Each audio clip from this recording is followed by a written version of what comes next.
Hi friends, welcome back to my channel. Interesting వీడియోల కోసం నా ఛానల్ను సబ్స్క్రైబ్ చేసుకోండి. కూలీగా జీవితాన్ని మొదలుపెట్టి సిండికేట్ నాయకుడిగా పుష్పరాజ్ ఎలా ఎదిగాడనేది పార్ట్ 1 లో చూపించాడు డైరెక్టర్ సుకుమార్. పుష్పరాజ్ స్ట్రగుల్స్, సంఘర్షణలు, ఎమోషన్స్, యాక్షన్ మిక్స్ చేస్తూ మొదటి భాగంలో ప్రజెంట్ చేశారు.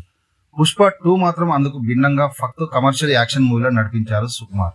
సిండికేట్ నాయకుడిగా మారిన తర్వాత పుష్పరాజ్ కు ఎదురైన సవాళ్లు, నేషనల్ నుంచి ఇంటర్నేషనల్ వరకు తన సామ్రాజ్యాన్ని ఎలా విస్తరించాడనేది చూపిస్తూ సీక్వెల్ కథను రాసుకున్నాడు సుకుమార్. సీక్వెల్ లో పుష్పరాజ్ జర్నీ మొత్తం ఎలివేషన్స్, బిల్డప్ షాట్స్ నింపేశాడు సుకుమార్. బన్నీ హీరోయిజాన్ని పీక్స్ లో చూపించాడు సుకుమార్. పుష్ప 2 అల్లు అర్జున్ అభిమానులకు విజువల్ ఫీస్ట్ గా నిలిచే కమర్షియల్ యాక్షన్ మూవీ. పుష్పరాజ్ పాత్రలో అల్లు అర్జున్ మరోసారి అదరగొట్టాడు. అతడి యాక్టింగ్ తో పాటు యాక్షన్ సీక్వెల్స్, ఎలివేషన్స్ కోసం పుష్ప 2 సినిమా చూడొచ్చు. ప్రస్తుతం పాన్ ఇండియన్ లెవెల్లో ఎక్కడ చూసినా పుష్ప 2 క్రేజ్ కనిపిస్తుంది. ఇటీవల కాలంలో ఈ రేంజ్ లో హైప్ తెచ్చుకున్న సినిమా మరొకటి లేదు. పుష్ప బ్లాక్ బస్టర్ హిట్ తో సీక్వెల్ కోసం దాదాపు 3 ఏళ్లుగా దేశవ్యాప్తంగా సినీ అభిమానులు ఆతృతగా ఎదురుచూస్తున్నారు. ఇదంతా పుష్పరాజ్ క్యారెక్టర్ క్రియేట్ చేసిన ఇంపాక్ట్ అని చెప్పవచ్చు.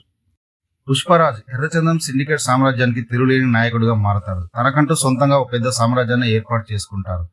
తనను అవమానించిన పుష్పపై పగతో రగిలిపోతుంటాడు ఎస్పీ బన్వర్ సింగ్ షెకావత్. బన్వర్ సింగ్ షెకావత్ పుష్ప ఎర్రచందనం అక్రమ రవాణాని అడ్డుకోవడానికి ప్రయత్నిస్తూ ప్రతిసారి ఓడిపోతూ ఉంటాడు. ఇక కథ విషయానికి వస్తే సీఎంతో పుష్ప ఫోటో దిగితే చూడాలని శ్రీవల్లి ఆశపడుతుంది. కానీ సీఎం మాత్రం పుష్పరాజ్ ను స్మగ్లర్ అంటూ చులకనగా మాట్లాడుతూ అతడితో ఫోటో దిగడానికి నిరాకరిస్తాడు. దాంతో సీఎం ను దించేసి ఆ పదవిలో సిద్ధప్పను కూర్చోపెట్టాలని పుష్ప నిర్ణయించుకుంటాడు. అందుకోసం డబ్బు భారీగా అవసరం కావడంతో ఓ ఫారినర్ తో 5,000 కోట్ల భారీ డీల్ కుదుర్చుకుంటాడు. తాను విదేశాలకు తరలిస్తున్న ఎర్రచందాన్ని పట్టుకుంటే తిరిగి కూలివాడిగా మారతానని బన్వర్ సింగ్ షెకావత్ తో పుష్ప ఛాలెంజ్ చేస్తాడు.